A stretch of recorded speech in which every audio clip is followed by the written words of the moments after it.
Bonjour, l'association existe depuis 2022. On a décidé de la cofonder puisqu'on avait des expériences professionnelles chacune qui nous permettaient de voir qu'un certain nombre de familles qui avaient une situation de handicap de leur enfant n'avaient pas de solution pour pouvoir être accompagnées tout au long du quotidien. Et on a donc décidé de réfléchir ensemble à comment pouvoir leur créer des solutions et quel réseau on allait pouvoir créer autour d'elles pour lutter contre leur isolement.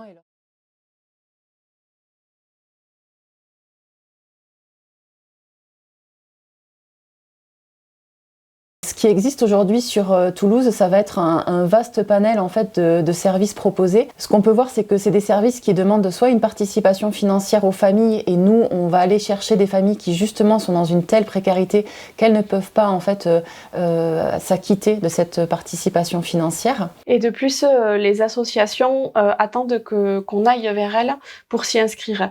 Nous allons vers les familles qui sont en situation d'isolement profond du fait de la situation de handicap. C'est nous qui allons vers.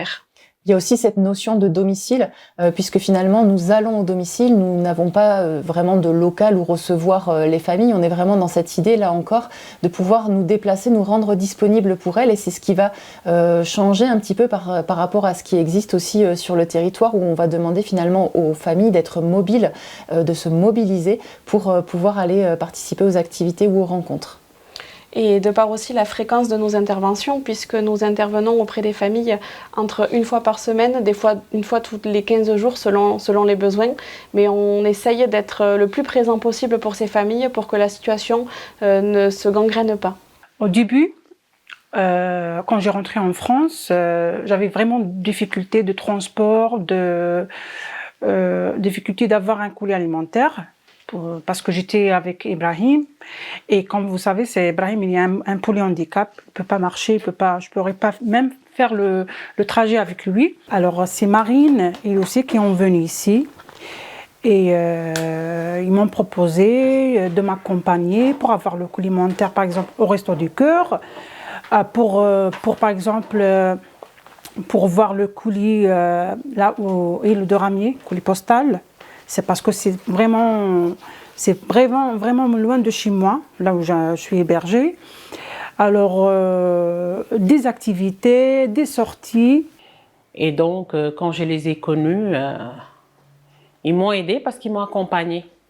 Elle venait avec moi souvent, quand je sortais avec Rassoul et tout. Et donc, c'est ça qui m'a plus aidée. Rassoul a pris l'habitude de sortir.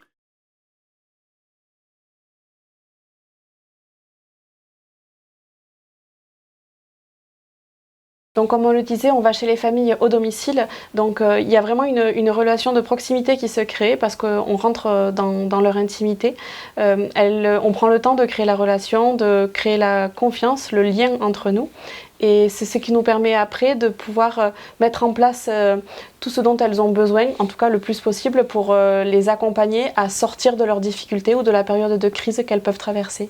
Ça veut dire que par exemple, quand Lucille par exemple, va au domicile, elle peut être amenée à soutenir la famille dans son quotidien, de pouvoir l'aider à sortir avec l'enfant si les symptômes sont trop importants pour qu'elle puisse sortir toute seule, l'aider à faire des papiers, des démarches, de pouvoir aussi lui proposer un temps de répit, c'est-à-dire que ça permet aux parents qui est toujours habituellement accaparé par son enfant de pouvoir sortir pour des rendez-vous médicaux qui le concernent, et nous pendant ce temps on garde l'enfant.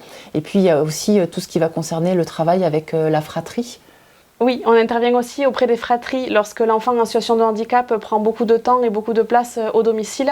La fratrie peut se retrouver vite mise de côté, et nous on peut aussi intervenir, soit leur trouver une activité extrascolaire, soit les aider à recréer du lien avec le parent pour qu'il retrouve sa place. C'est vrai qu'on parle beaucoup des familles avec un enfant en situation de handicap, mais on a aussi cette vocation à intervenir auprès de parents qui sont eux-mêmes en situation de handicap et qui doivent s'occuper de leur enfant mineur. Et là, on va plus être dans un soutien à la parentalité, de redonner confiance, pouvoir les amener vers des lieux où ils vont pouvoir se socialiser avec leur enfant, et surtout vraiment cette idée de soutien et de réassurance. Et dans ce cadre-là, certaines fois, les familles ont aussi juste besoin de pouvoir parler. Et c'est là que notre mission aussi est importante, de prendre ce temps-là, d'être dans l'écoute, pour pouvoir recevoir tout ce qu'elles vivent, tout ce qu'elles ont à dire, qui des fois, rien que de le déposer, leur fait déjà du bien. Ils m'aident beaucoup. Par exemple, pour aller dans les réunions, à l'école, et un peu de tout. Au CMP, je suis partie avec Lucille. Elle m'a beaucoup aidée et elle m'accompagne en fait. C'est mon bras droit. Vous voyez, c'est vraiment, entre guillemets, c'est la vérité. Parce que là, si j'étais toute seule, j'arrive pas.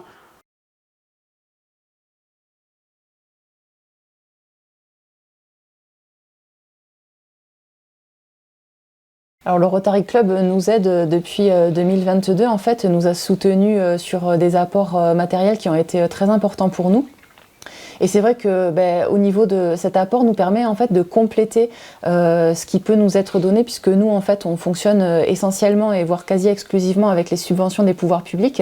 Et donc l'apport du Rotary Club va être sur tout ce qui va être, par exemple, aujourd'hui on a le souhait de pouvoir développer des activités en collectif, en petit collectif avec les familles pour leur permettre de se rencontrer.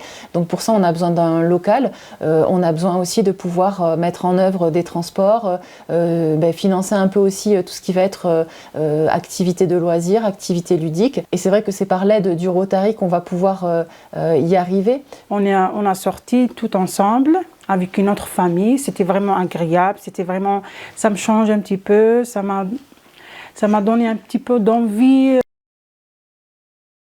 Des activités par rapport pour aller au ludothèque, au parc, des sorties en fait que je faisais pas avant. À la piscine, un peu partout.